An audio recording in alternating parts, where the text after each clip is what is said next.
days ahead. Thanks very much. In another big story tonight, there are troubling developments in a part of Iraq where more than 1,300 Americans fought and died. It's Anbar province, where Islamic extremists in league with Al-Qaida have taken the city of Fallujah. That's where U.S. forces fought a ferocious battle in 2004.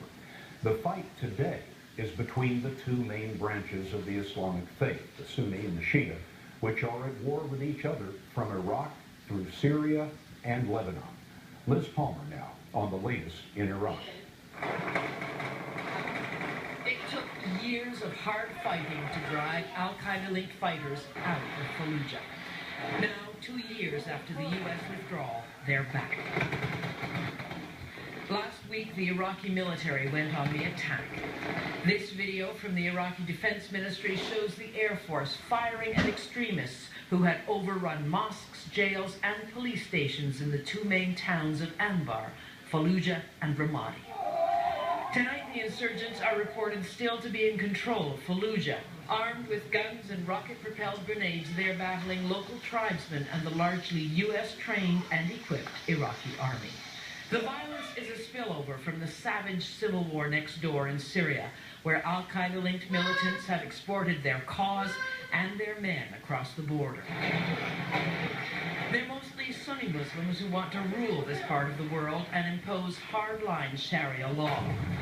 These days, though, their main enemy is no longer the U.S. military. It's the millions of Shiite Muslims who live here and the Shiite-controlled government that rules Iraq.